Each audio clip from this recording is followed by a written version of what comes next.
ग्रंथराज श्रीमद् भगवद गीता यथा रूप अध्याय 10 अध्याय का नाम है श्री भगवान का ऐश्वर्य, श्लोक संख्या 29। इस श्लोक को समझेंगे। आज के श्लोक में भगवान अपनी 4 विभूतियों का वर्णन कर रहे हैं। 4 विभूतियाँ। पहली विभूति क्या है? अनंत चास्मि नागा नाम, नागों में मैं अनंत हूँ।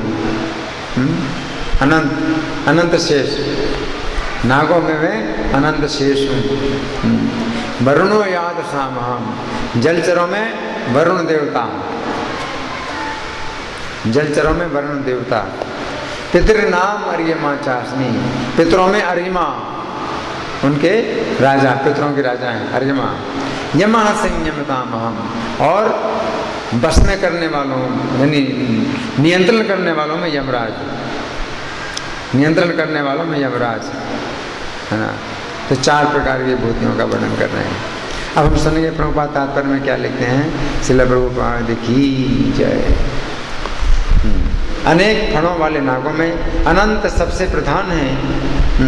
तो यहीं पर ही हम रुकेंगे, क्योंकि प्रभुपाद ने पहली विभूति के विषय में इतना ही लिखा है। क्या लिखा है? अनेक फणों वाले नागों में अनंत सबसे प्रधान है। अनंत शेष, अनेक फणों वाले नागों में अनंत शेष सबसे प्रधान है। कितने फण हैं इनके? हाँ, कितने फण हैं? अनंत शेष के कितने फण हैं? 1000 फण हैं, 1000 मुख हैं। और इन 1000 मुखों से क्या करते हैं? भगवान का गुणगान करते हैं। इनके मुखों में भगवान की जो है अनंत लीलाएं, ये सब स्टोर हुई हैं, स्टोर हाउस। इनके मुख में जो है सुरक्षित हैं भगवान की समस्त लीलाएं। जैसे कोई कंप्यूटर में जो है ना सब सेव कर लेते हैं ना, हर चीज़ सेव कर लेते हैं। तो ये जो है इनके मुख हैं। 1000 मुखों में भगवान की अनंत लीलाएं जो है सब सुरक्षित रखी हुई हैं, इनके मुख में है। और निरंतर गुणगान करते हैं भगवान का, 1000 मुखों से गुणगान करते हैं। और अंत नहीं मिल रहा है इनको, है ना। तो ये बताया गया है कि 6वें मनवंतर में कश्यप की पत्नी कद्रु से अनेक सर्पों ने जन्म लिया है। अनेक सर्पों ने जन्म लिया, उनमें से एक इन्होंने भी जन्म लिया, अनंत शेष ने जन्म लिया। लेकिन सर्पों का स्वभाव कैसा है? बड़ा क्रूर, ईर्ष्यालु। इनका स्वभाव बिल्कुल अलग। तो वैष्णव, परम वैष्णव है ये। और परम वैष्णव का एकमात्र कार्य क्या है? असत्संग त्याग, यही वैष्णव आचार। वैष्णव का आचरण क्या है? असत्संग का त्याग करना। तो इसलिए इन्होंने इन सब सर्पों का संग त्याग दिया और जंगल में आ गए अकेले तपस्या करने के लिए। तपस्या कर, और तपस्या के द्वारा भगवान विष्णु को प्रसन्न किया। तो भगवान विष्णु प्रकट हुए, बोले कि आप वरदान मांगिए। तो क्या वरदान मांगा? हमें समझना चाहिए कि क्या वरदान मांगा। मान लीजिए आपके सामने भगवान आ जाएं, कहीं वरदान मांगो, तो क्या वरदान मांगोगे? बढ़िया मकान चाहिए, या कोई बढ़िया पत्नी चाहिए, हैं, या धन संपत्ति, बैंक बैलेंस, क्या मांगोगे? हैं? पहले से तैयारी नहीं की, सोचा नहीं पहले से कि क्या मांगना चाहिए, क्या मांगोगे? हैं? अगर सबसे बड़े व्यक्ति से कुछ मांगना है तो बड़ी चीज़ मांगोगे ना, हैं? तो कुछ जो है ना बड़ी चीज़ सोचा क्या है? सेवा। सेवा से बढ़कर के कुछ नहीं है। तो इन्होंने क्या मांगा भगवान से? सेवा। सेवा दीजिए मुझे। तो भगवान ने कहा कि आपके लिए बहुत अच्छी सेवा है मेरे पास। देखिए, असुरों के भार से ये पृथ्वी जो है हिलती रहती है। असुरों के भार से पृथ्वी हिलती रहती है। तो आप ऐसा करो, अरे वो आप ऐसा करिए कि आप पृथ्वी के नीचे जाइए पाताल में, और अपने फण के ऊपर इस पृथ्वी को धारण कीजिए ताकि पृथ्वी स्थिर हो जाए। तो भगवान का आदेश उन्होंने जो है स्वीकार किया। बातें नहीं, आपस में बातें ना करिए, आपसे बोल रहा हूँ, आपसे आपस में बातें मत करिए। सुनिए, कुछ यहाँ पर बताई जा रही है कुछ बातें, इसको समझिए। तो उन्होंने क्या कहा भगवान से, जैसे आपको कोई सेवा दी जाए, है ना, तो आप कुछ प्रश्न पूछेंगे ना, है ना, कि कब तक करना है, कैसे करना है ना, तो प्रश्न पूछना जरूरी है। तो उन्होंने 2 प्रश्न पूछे। पहला प्रश्न ये पूछा कि मुझे पृथ्वी को कितने समय तक धारण करना है कि नहीं? वो तो है ही है, पृथ्वी को अपने सिर में आप धारण करो, तो प्रश्न होता ही है कि कब तक मुझे पृथ्वी को अपने सिर में धारण करना है। और दूसरा प्रश्न पूछा कि मैं पृथ्वी को सिर में धारण करूंगा तो मेरा आधार क्या होगा? पृथ्वी का पूरा भार मैं अपने सिर में धारण करूंगा तो मेरा भार कौन धारण करेगा? मेरा आधार क्या होगा? 2 प्रश्न किए। तो भगवान ने पहले प्रश्न का उत्तर दिया, कब तक धारण करना है? तो भगवान ने कहा कि आप जो है रोज प्रतिदिन मेरे एक नए नाम का उच्चारण किया करो, मेरे गुणों पर आधारित, लीलाओं पर आधारित एक नया नाम जो है आप मेरा रोज एक उच्चारण कीजिए। और जब समाप्त हो जाए, ये जो है मेरे नाम समाप्त हो जाए, तो आप पृथ्वी का जो है मतलब भार उतार देना। तो तब से अब तक जो है शेष जी भगवान के नए नए नाम निकालते जा रहे हैं और अभी तक अंत नहीं आया है ना।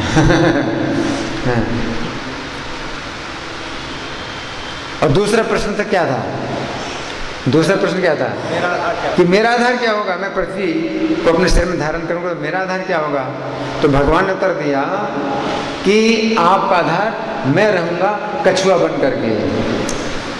तो मैं कच्छप के रूप में आपका आधार बनूंगा और आप मेरी पीठ पर बैठ करके आप पृथ्वी को धारण करेंगे, है ना।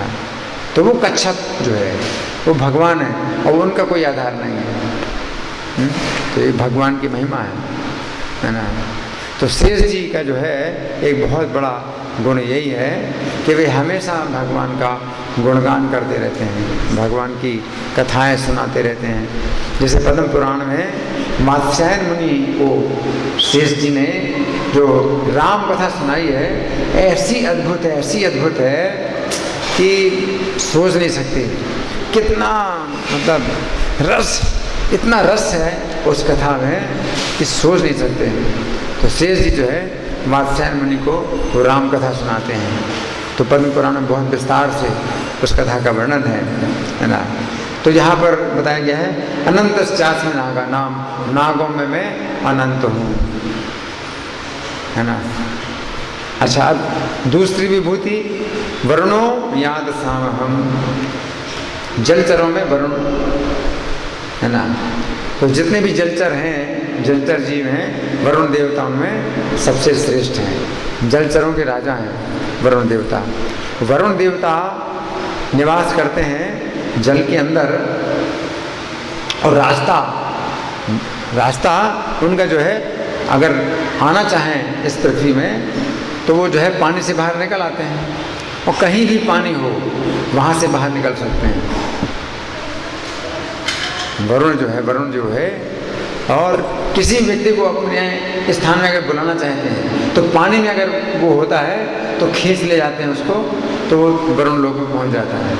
जैसे नंद महाराज थे, तो एकादशी की रात्रि को जो है वो जो है सवेरा, द्वादशी के दिन जो है सवेरे स्नान कर रहे थे, लेकिन उन दिनों घड़ी नहीं होती थी तो समय का अंदाज़ा नहीं लगता था।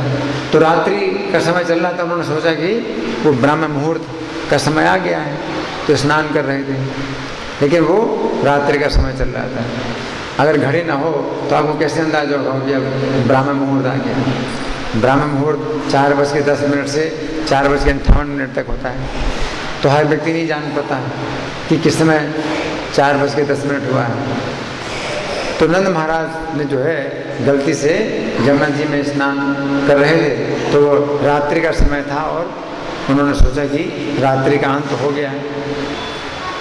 तो वरुण के अनुसार उनको पकड़ करके वरुण लोक में ले गए। अब वरुण लोक जो है पृथ्वी के नीचे है, पानी में है, लेकिन किसी भी स्थान में जल होता है तो जल के रास्ते से वो वरुण लोक में जा सकता है। अगर वरुण देवता बुलाना चाहें तो किसी भी कुंड हो, कोई नदी हो, कोई तालाब हो, तो उसमें जो है वो कूद जाए व्यक्ति, तो वो जो वरुण के अनुसार हैं उसको वरुण लोक में ले जाएंगे। तो नंद महाराज को जो है वरुण लोक में ले गए। और वरुण देवता ने जब देखा कि अरे ये तो भगवान के पिता हैं, अरे मेरा तो बड़ा सौभाग्य, अब तो भगवान के दर्शन होंगे। तो अपने पिता को लेने के लिए भगवान आएंगे, स्वयं भगवान आएंगे। तो श्रीमद् भागवत में इस कथा का बड़ा सुंदर वर्णन है कि नंद महाराज ने जो है वरुण लोक का जब ऐश्वर्य देखा तो बड़े चकित हो गए कि अरे ऐसा भी स्थान हो सकता है, ऐसा ऐसा अद्भुत दृश्य हो सकते हैं। और फिर इससे भी बड़ा आश्चर्य देखा कि जब कृष्ण और बलदेव आए अपने पिता को लेने के लिए, तो वरुण देवता अपने अनुचरों सहित उनकी स्तुति कर रहे हैं, प्रार्थना कर रहे हैं।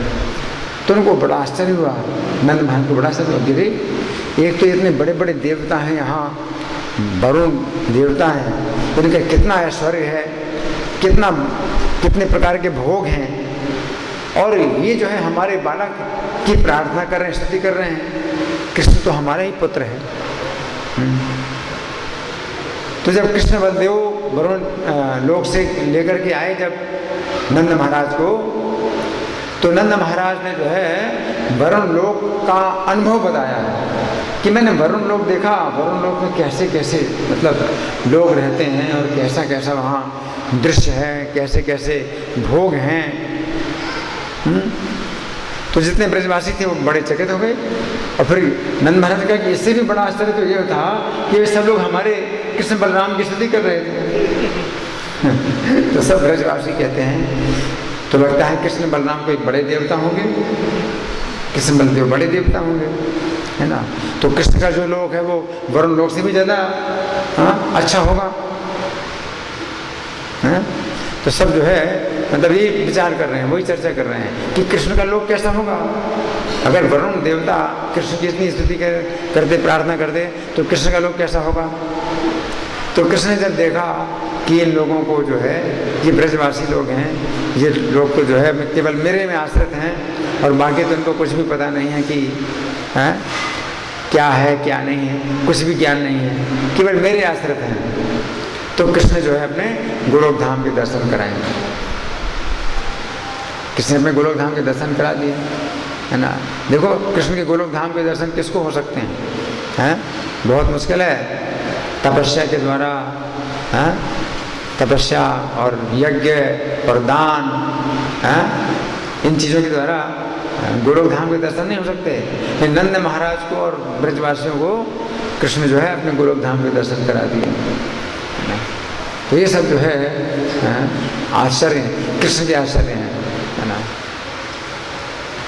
तो कृष्ण ही जो है सबसे बड़े आश्चर्य हैं, कृष्ण से बढ़कर के कोई आश्चर्य नहीं है। तो यहाँ पर है वरुणो याद साम। इसके बाद तीसरी विभूति है पितृनाम अर्यमाचास्मि। पितरों में मैं अर्यमा हूँ, पितरों के राजा अर्यमा। ये सब पृथ्वी के नीचे की विभूतियाँ हैं।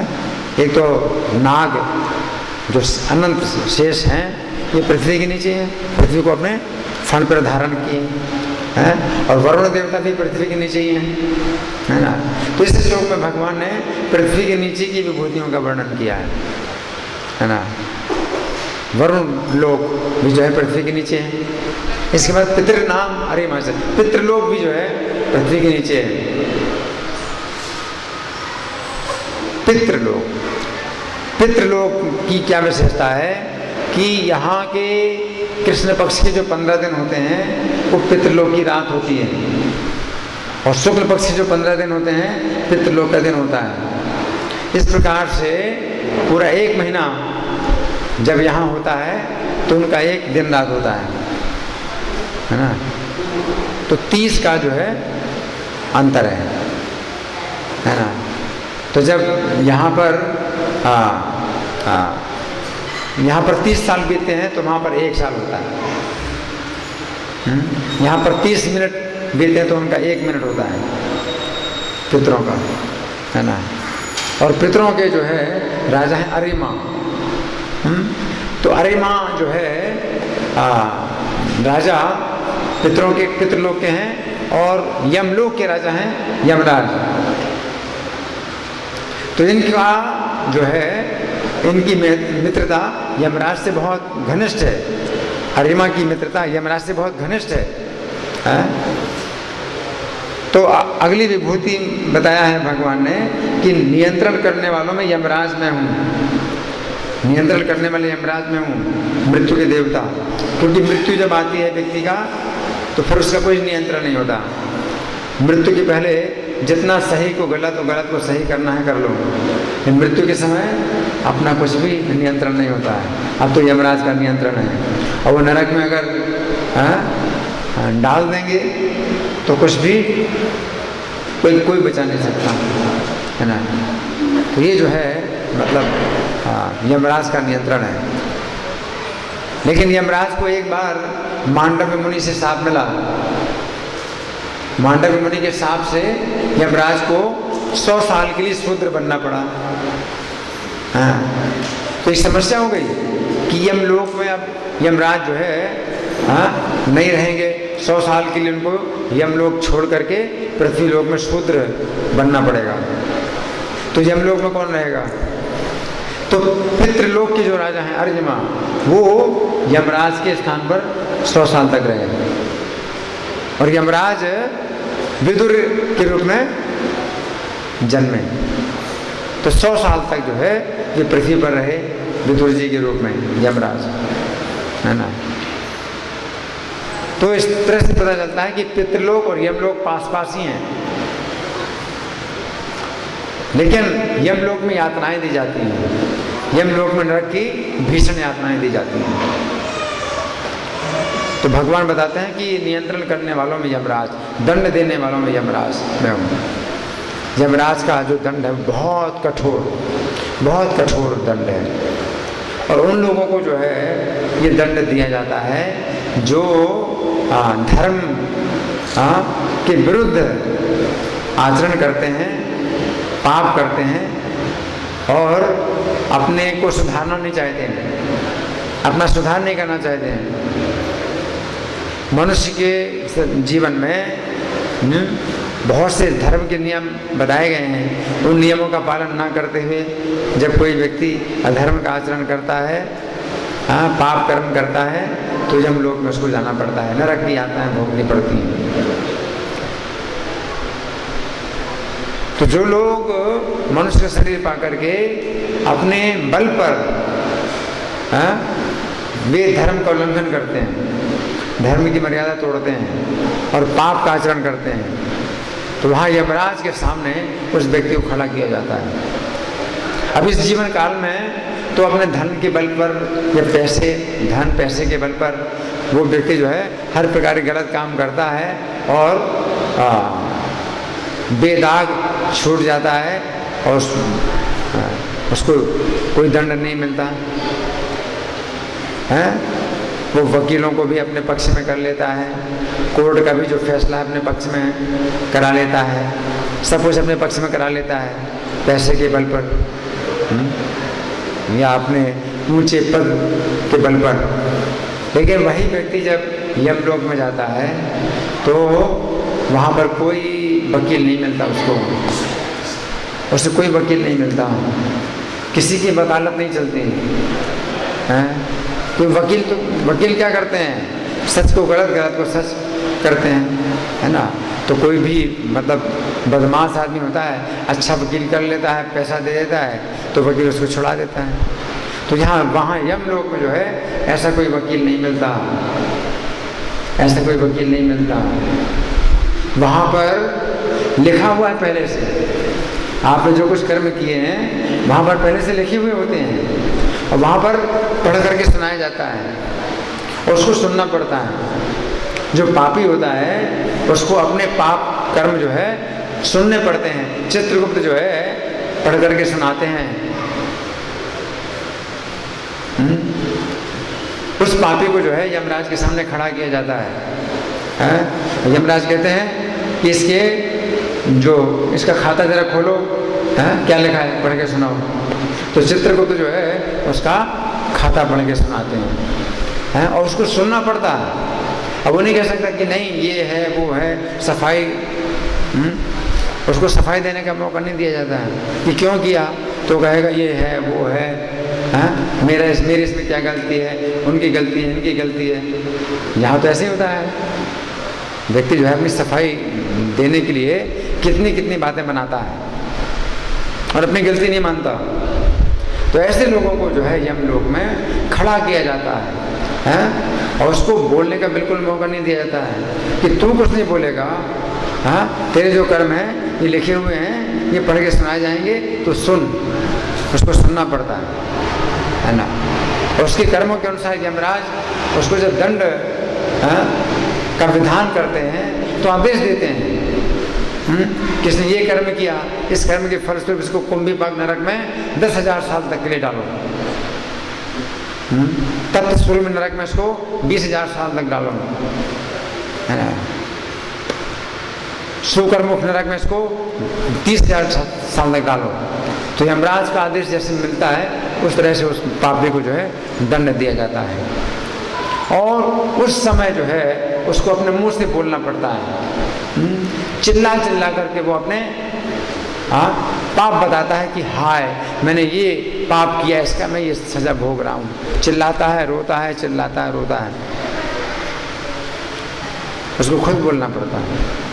इस मनुष्य के जीवन में वो कभी नहीं बोलता है, और दूसरों की गलती बताता है, इसकी गलती है, इसकी गलती है, और मेरी क्या गलती है,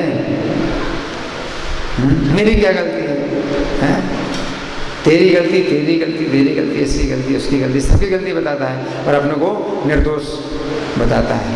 वहाँ नरक में उसको चिल्ला चिल्ला के बताना पड़ता है कि मैंने ये गलती की, हाय अब जो है मैं ये यातना भोग रहा हूँ। मैं उसको खुद बोलना पड़ता है।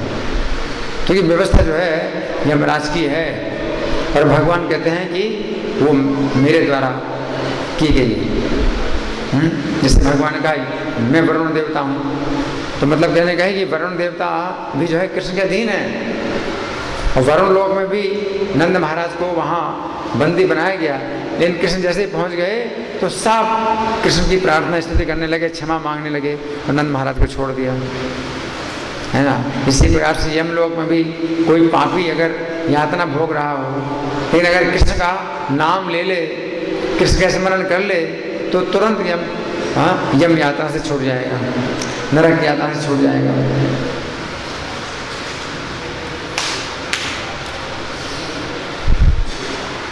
तो कृष्ण जो है छुड़ा सकते हैं, कृष्ण छुड़ा सकते हैं नरक यातना से, लेकिन नहीं बाकी जो है कोई नहीं छुड़ा सकता है। कोई प्राइम मिनिस्टर हो, लेकिन वो अगर पाप कर्म उसने किए हैं और उसको नरक जाना निश्चित हो गया है, तो पूरी भारत की सेना भी जो है उसके पक्ष में हो जाएगी कि भाई ये नरक में नहीं जाएंगे, हमारे प्रधानमंत्री हैं, नरक में कैसे जा सकते हैं। भारत की पूरी सेना इकट्ठी हो जाए, यमदूत ले जाएंगे उसको, कोई नहीं कर सकता कुछ भी, चाहे जितनी व्यवस्था कर ले।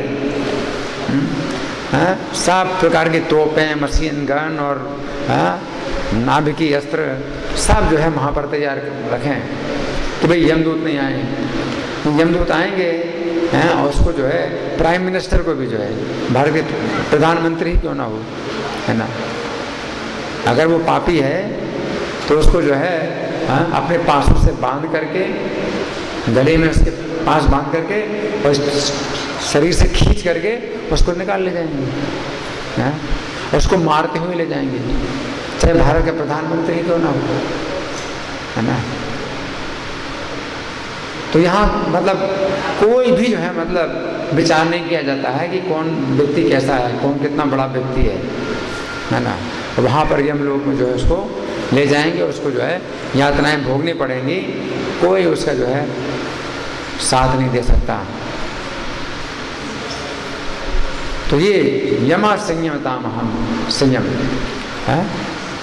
और इसका जो है नरक लोक का जो अनुभव है ये कई लोगों ने किया, कई लोगों ने किया और फिर जीवित हो गए।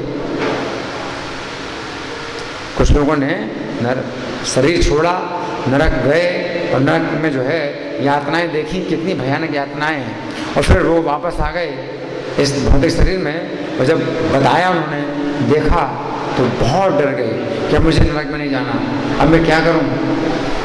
वो बहुत डर गए, है ना। जैसे एक घटना आती है वृंदावन में। तो वृंदावन में एक व्यक्ति था जो कि बदमाश था। तो किसी मंदिर में वो आया साधु के वेश में और बड़ी अच्छी कथा सुनाता था, अच्छी कथा सुनाता था। तो वहाँ के जो मंदिर के जो बेचारे पुजारी थे तो उन्होंने रख लिया कि भाई बहुत आप बड़ी अच्छी कथा सुनाते हैं, तो आप हमारे साथ रहिए हैं और यहाँ पर आप जो है केवल कथा सुनाइए, बाकी आपको कुछ नहीं करना है। तो वो कथा सुनाता था, लेकिन उसकी जो नियत थी वो थी कि पुजारी को मार करके और मंदिर की पूरी संपत्ति लेकर के मैं भाग जाऊं। तो उसने क्या किया, उसने एक बार पुजारी से कहा कि देखो मैं जो है खुद भगवान का भोग बनाना चाहता हूँ और भगवान को भोग लगाना चाहता हूँ। पुजारी बोले अरे यार आप क्यों इतना कष्ट कर रहे हैं, हम तो सब कुछ कर रहे हैं, आप तो केवल कथा सुनाइए। बोले नहीं मैं इस बार मैं भगवान का भोग बनाऊँगा। तो उसने मुझे भोग बनाया भगवान का, और जो है दो थालियाँ जो है उसने मतलब भोग की बनाई। तो भगवान की थाली में जो उसने मतलब भोग सजाया था तो उसमें जहर मिला दिया,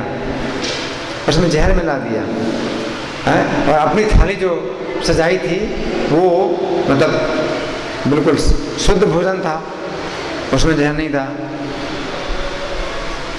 और फिर जो है भोग लगा करके वो जो है पुजारी को दिया खाने के लिए, जिसमें जहर मिला था, पुजारी को दिया। लेकिन उसको पता नहीं था कि भगवान ने क्या किया। ये भगवान की शक्ति है, भगवान के पास सब शक्तियाँ हैं। तो भगवान ने क्या किया था कि जिस समय भोग लगाया था तो वो जहर निकाल करके, उस भोजन का जहर निकाल करके उसी थाली में डाल दिया। वो किसी की शक्ति नहीं है। जहर अगर मिल जाए भोजन में तो पूरा भोजन ही बेकार होता है। भोजन से जहर नहीं निकाला जा सकता, अलग नहीं किया जा सकता है। मिल गया भोजन में, लेकिन भगवान निकाल सकते हैं। और भगवान ने निकाल करके जहर उसकी थाली में डाल दिया, और उसको पता नहीं था कि मेरी थाली में जहर आ गया है। तो जैसे उसने खाया तो जैसे मुंह में स्पर्श हुआ तो उसका शरीर छूट गया, और जैसे शरीर छूट गया तुरंत यमदूत आए, उसको पकड़ करके बांधा, शरीर से बाहर निकाला और पीटते पीटते यमलोक में ले गए, है ना। ये नहीं सोचा कि वृंदावन में हम अगर रहेंगे तो यमदूत नहीं आएंगे और नरक नहीं जाएंगे, है ना।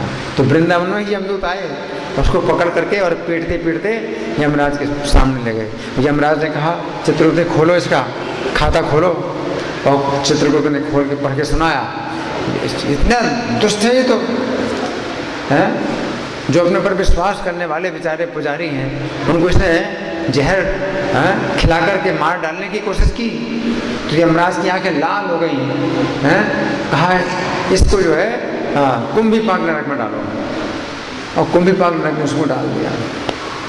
कुंभीपाक नरक में डाल दिया तो भयानक यातना है, भयानक यातना है, क्योंकि उसमें इतना बड़ा कढ़ाई होती है, बहुत बड़ी कढ़ाई होती है, हजारों किलोमीटर लंबी चौड़ी कढ़ाई है, उसमें तेल होता है, और नीचे से जो है प्रलय काल की अग्नि के समान जो है आग होती है, और तेल खोलता है और उसमें डालते हैं, और शरीर नहीं छोड़ता उसका, मरता नहीं है। सोचिए कोई व्यक्ति मरे नहीं और खोल दे तो तेल में वो जो है डूबे तो कितनी तकलीफ होगी। इस भौतिक शरीर में तो हम शरीर छोड़ देंगे, है ना। बहुत भयानक यातना थी। लेकिन फिर यमराज ने उसको निकाला बाहर और कहा कि देख, जिनको तूने जहर से मारने की कोशिश की थी वे ही तेरी कुशल मना रहे हैं। अब तू जा और अपना जो अपराध है उनको बता, उन्हें क्षमा मांग। उनकी वजह से तुझको छोड़ रहे हैं। तो वो जो है जीवित हो गया। हाँ, जीवित हो गया। तो फिर वो उस पुजारी से जो है वो फिर माफ़ी मांगने लगी, मुझे माफ़ करो, मैंने जो है आपको मार डालने के लिए जहर मिलाया था आपकी थाली में, लेकिन भगवान ने उल्टा कर दिया कि वो जहर मेरी थाली में डाल दिया और मैं यमलोक में गया था तो यमराज ने मुझको बहुत भीषण यातना दी, लेकिन आपकी कृपा से मैं बच गया हूँ, अब मुझे क्षमा करिए। तो इस तरह से जो है कई लोगों को ऐसा अनुभव हुआ है नरक में जाकर के। तो यमलोक में जो है मतलब यातनाएं बड़ी भीषण यातनाएं, बहुत भीषण यातनाएं। यहाँ इस भौतिक जगत में वो यातनाएं दी नहीं जा सकती किसी को। जैसे मान लीजिए हिटलर ने हजारों लाखों मनुष्यों की हत्या की है, हिटलर ने या नेपोलियन ने हैं। तो बाद में शत्रुओं ने उसको पकड़ा तो उसको जो है मतलब बहुत यातनाएं दे करके मारा, लेकिन वो तो एक जीवन में उसको मारा है ना। लेकिन वहाँ यमलोक में तो उसको कई बार उसको जीवन देते हैं और फिर मारते हैं।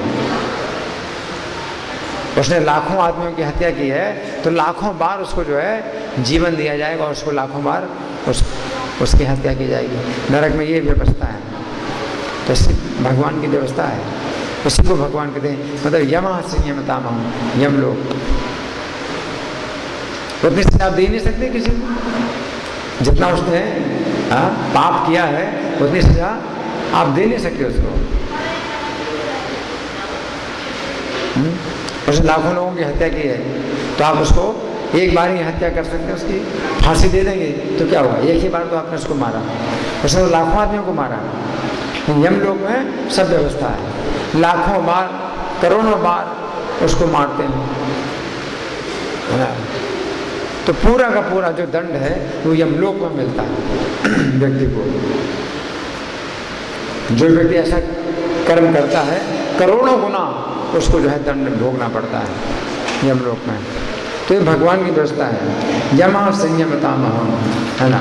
तो हाँ, क्षमा करना। प्रभुपाद तात्पर्य में लिखते हैं और इसी प्रकार जलचरों में वरुण देव प्रधान है। ये दोनों कृष्ण का प्रतिनिधित्व करते हैं। इसी प्रकार पितृलोक के अधिष्ठाता अर्यमा है जो कृष्ण के प्रतिनिधि हैं। ऐसे अनेक जीव हैं जो दुष्टों को दंड देते हैं, किंतु इनमें यम प्रमुख है। यम पृथ्वी लोक के निकटवर्ती लोक में रहते हैं। मृत्यु के बाद पापी लोगों को वहाँ ले जाया जाता है और यम उन्हें तरह तरह का दंड देने की व्यवस्था करते हैं। तो भगवान की जो है मतलब विभूतियाँ हैं, ये सब भगवान की विभूतियाँ हैं और इसको हमें समझना चाहिए कि भगवान के नियंत्रण में है सब कुछ। भगवान यमलोक में भी गए गुरु पुत्र को लेने के लिए। उनका जो गुरु पुत्र था वो यमलोक में था।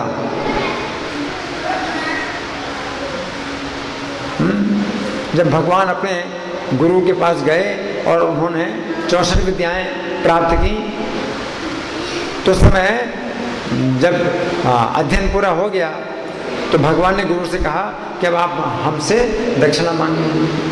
तो गुरु जी ने अपनी पत्नी के साथ विचार किया कि देखो तो भगवान है साक्षात है, अब अगर उनसे दक्षिणा अगर हम मांगे तो फिर कुछ ऐसी चीज़ मांगे ना जो कि वही दे सके और कोई नहीं दे सकता।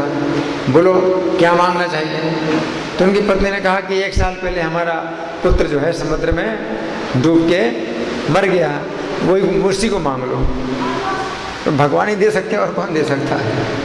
1 साल पहले कोई व्यक्ति अगर समुद्र में डूब के मर गया तो कौन दे सकता है उसको, भगवान दे सकते हैं। हाँ, तो कृष्ण बलदेव से सांदीपनि मुनि ने कहा कि तुम भी जो है ये काम कर सकते और कोई नहीं कर सकता है ना। इसलिए ये हमारे 1 साल पहले मरे हुए पुत्र को आप ला दो, भगवान के लिए जो है कुछ भी असंभव नहीं है। तो भगवान जो है यमलोक में जाते हैं और जैसे ही जाते हैं और संग ध्वनि करते हैं तो भगवान के संग ध्वनि को जितने पापियों ने सुना वो यम की यातना से मुक्त हो गए।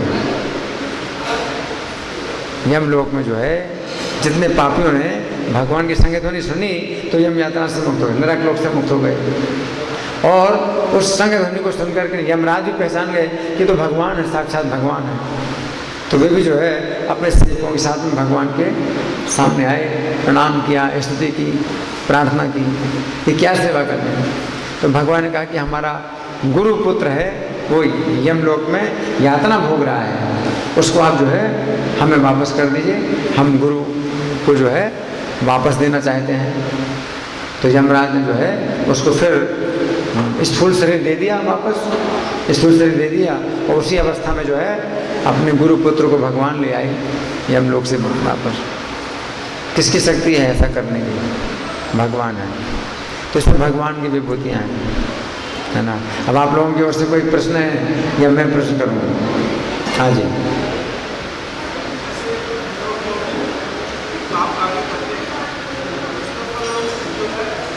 ये हैंड माइक नहीं, हैंड माइक। अच्छा हाँ, बोलिए बोलिए।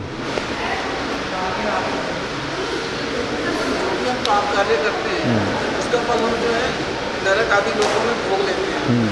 तो जैसे यहाँ पर बताया जाता है कि हम अपने पिछले कर्मों का फल भोग रहे हैं। हाँ, अच्छा प्रश्न है इनका कि अगर पाप कर्म करते हैं उनका फल हम नरक में भोगते हैं। फिर ये भी बताया जाता है कि हम इस जीवन में भी जो है कष्ट भोगते हैं तो पिछले पापों का फल है।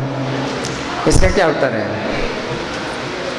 इसका उत्तर ये है कि मनुष्य के जीवन में पाप, बड़े बड़े पाप होते हैं और छोटे छोटे पाप भी होते हैं, है ना। बड़े बड़े पुण्य भी होते हैं, छोटे छोटे पुण्य भी होते हैं, है ना। तो छोटे छोटे पाप और छोटे छोटे पुण्यों को भोगने के लिए तो ये इसी जन्म में जो है, मतलब इसी अगला जन्म हमको जो है पशु पक्षियों का शरीर मिल सकता है या मनुष्य का शरीर मिल सकता है। तो वो पाप पुण्य का फल भोगते हैं। लेकिन ज़्यादा पुण्य होता है तो स्वर्ग जाते हैं और ज़्यादा पाप होता है तो नरक जाते हैं। तो ज़्यादा पापों का फल तो नरक में भोगना होता है और फिर उन पापों से शुद्ध होते हैं। तो फिर जो पाप और पुण्य बचे हैं उनको भोगने के लिए पशु पक्षियों का भी शरीर मिलता है, फिर उससे जो है क्रम से मनुष्य का शरीर मिलता है। तो उसमें भी जो कुछ बचे हुए पाप हैं उनको भोगते हैं इस मनुष्य के शरीर में, ठीक है ना। उसी प्रकार से पुण्यों का भी, जो बड़े बड़े पुण्य हैं उनका फल भोगने के लिए स्वर्ग में जाते हैं और स्वर्ग में उन पुण्यों को भोग लेते हैं। फिर भी पुण्य कुछ बचे होते हैं, है ना। तो उनको भोगने के लिए भी अच्छा शरीर मिलता है, किसी राजा का शरीर मिलता है, कष्ट मिलता है। उसके बाद फिर और मनुष्य का शरीर मिलता है। इस तरह से जो है उन पुण्यों को भी भोगते हैं, ठीक है ना। और कोई प्रश्न किसी का है जी? पाप की व्याख्या, बातें नहीं, अभी मैं सुना रहा हूँ, आप सुनेंगे तो कुछ लाभ होगा। पाप की व्याख्या कौन बताएगा? मैं आपसे पूछ रहा हूँ, पाप की व्याख्या क्या है? भगवान से दूर रहना। पाप वो शक्ति है जो भगवान से दूर रखती है हमको। हाँ जी, जो भी कार्य शास्त्रों के विरुद्ध हो वो पाप है। हाँ, और हाँ जी, धर्म के विरुद्ध कोई भी कार्य है वो पाप है ना। हाँ, ये पाप की परिभाषा है। लेकिन अगर और गहरी व्याख्या अगर देखी जाए पाप की, तो धर्म और अधर्म ये सब पाप हैं। अगर हम कृष्ण की भक्ति नहीं करते हैं, कृष्ण की भक्ति छोड़ करके जितना भी धर्म और अधर्म करते हैं वो सब पाप है। इस भौतिक जगत में रहना ही एक प्रकार से पाप का ही फल है। स्वर्ग में भी अगर हम जाते हैं तो वो भी पाप का ही फल है। क्योंकि हर जगह जन्म मरण बुढ़ापा बीमारी है, स्वर्ग में भी जो है। तो पूरा का पूरा जो भौतिक जगत है एक प्रकार का नरक ही है, क्योंकि मृत्यु से हम छूट नहीं सकते हैं, तो पापों के कारण ही मृत्यु का बंधन मिलता है। तो हर जगह है मृत्यु है, हर जगह है अज्ञान है, दुख है, मृत्यु है। तो हर जगह ये पाप का ही परिणाम है इस भौतिक सृष्टि में। तो पुण्य कर्म भी जो किए जाते हैं वो भी एक प्रकार के पाप कर्म ही हैं, अगर हम भक्ति नहीं करते कृष्ण की, है ना। तो भक्ति ही एकमात्र मतलब पवित्र है, पवित्र कर्म है, और बाकी सब पाप कर्म है। चाहे वो शास्त्रों के अनुसार भी हम करते हैं, लेकिन उस सकाम कर्म करते हैं, इंद्रिय तृप्ति पाने के लिए हम पुण्य कर्म करते हैं, शास्त्रों के शास्त्र के अनुसार करते हैं, तो वो भी पाप है। ये ज़्यादा गहरी व्याख्या है ना। जब भगवान गीता में कहते हैं कि सर्वधर्मान परित्यज्य मामेकं शरणं व्रज, सब धर्मों को त्याग करके एकमात्र मेरी शरण में आओ, तो मैं तुम्हें सब पापों से मुक्त कर दूंगा। तो वो पाप कौन से हैं? सब प्रकार के पाप, सब प्रकार के पापों से मुक्त कर दूंगा, है ना।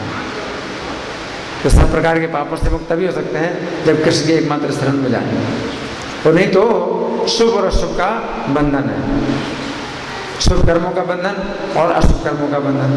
तो पाप कर्मों का भी बंधन है, पुण्य कर्मों का भी बंधन है। और बंधन तो बंधन ही है, चाहे सोने का बंधन हो चाहे लोहे का बंधन हो, बंधन तो बंधन ही है। अगर आप बंधे हैं तो सोने की जंजीर से भी आप बंधे हैं या लोहे की जंजीर से बंधे हैं, लेकिन बंधे तो हैं, तो क्या फर्क पड़ता है? सोने की जंजीर से बंधे पाप। इसी प्रकार से पुण्यों से भी जो बंधन मिलता है वो भौतिक संसार में जन्म मरण का कष्ट है ही है ना। और कोई प्रश्न किसी का?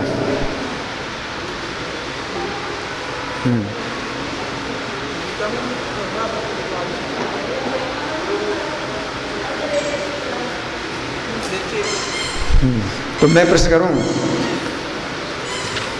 हाँ, तो मैं प्रश्न कर रहा हूँ। पितृलोक, पितृलोक के राजा कौन है? अरिमा। पितृलोक के राजा अरिमा है। अच्छा, पितृलोक में दिन और रात का क्या हिसाब है? 15 दिन का। 15 दिन का क्या है? शुक्ल पक्ष से 15 दिन पितृलोक दिन होता है, और कृष्ण पक्ष से 15 दिन पितृलोक की रात होती है। इस प्रकार से शुक्ल पक्ष कृष्ण पक्ष मिला करके यहाँ का जो 1 महीना होता है वो पितृलोक में 1 दिन होता है ना। तो फिर वहाँ का पितृलोक का 1 साल यहाँ कितना होता है? 30 साल के बराबर, है ना। और पितृलोक का 1 मिनट यहाँ के कितना 30 मिनट पितृलोक का, है ना। ये हिसाब जी। पितृलोक और यमलोक क्या अंतर है? पितृलोक जो है, पितृलोक में तो कई प्रकार के भोग हैं जो प्राप्त होते हैं पितृलोक में। विशेष रूप से पितृलोक, वहाँ पर पितर होते हैं जो अपने वंशजों के द्वारा दिए गए पिंडदान, जलदान के द्वारा वो तृप्ति प्राप्त करते हैं। पितरों का लोक है वो। लेकिन यमलोक में तो यातना ही यातना है। यमलोक में तो पापी को यातना ही यातना दी जाती है। वहाँ तो भीषण यातना है, 84 लाख प्रकार के नरक। यमलोक में 84 लाख प्रकार के नरक हैं, जिनमें से 28 प्रकार के नरक जो है श्रीमद् भागवत 5वें स्कंद में बताए गए हैं। लेकिन कुल मिलाकर के 84 लाख प्रकार के नरक हैं। बहुत भीषण यातना है। व्यक्ति मरता नहीं, लेकिन सोचिए कितना कष्ट। मर जाए हैं तो कष्ट छूट जाए, ये मरता नहीं है, बहुत कष्ट है यमलोक में। हाँ जी।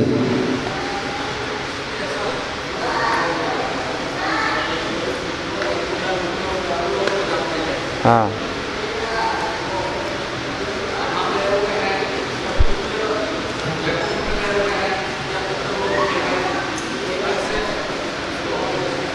नहीं, जब भगवान बताते हैं पितृन्यांति पितृव्रता कि पितरों की पूजा करने वाले पितरों को के लोक में जाते हैं, तो पितृलोक देवान यांति यांति देवव्रता देवान, देवताओं की पूजा करने वाले देवताओं के लोक में जाते हैं और पितरों की पूजा करने वाले पितरों के लोक में जाते हैं। तो पितृलोक एक अलग से लोक है।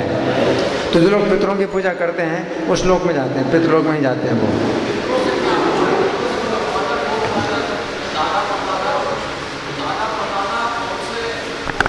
नहीं, यहाँ पर पितृलोक का मतलब यही है कि ऐसे लोग जो पितृलोक में निवास कर रहे हैं और कोई व्यक्ति उनकी पूजा करता है तो पितरों के लोक में जाएगा, क्योंकि वे पितृलोक में जो लोग रहते हैं वही पिंडदान और जलदान के द्वारा उनको खुराक मिलती है।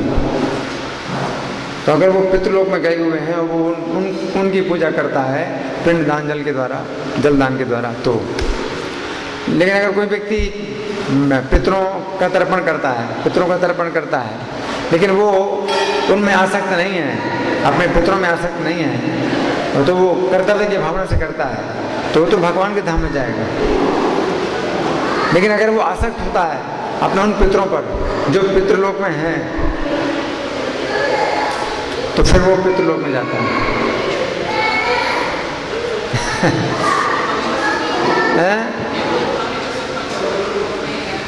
हाँ, नहीं, वो अलग बात है, लेकिन अपने वंश के कुछ लोग तो पितृलोक में होंगे। अपनी जो पीढ़ियाँ हैं, कितनी पीढ़ियाँ हैं, उनमें से 20 पीढ़ी के पहले कोई पितर रहे हैं, पितृलोक में रहे हैं और वो उनके लिए कर रहा है, तो पितृलोक में जाएगा वो। आप समझ रहे हैं?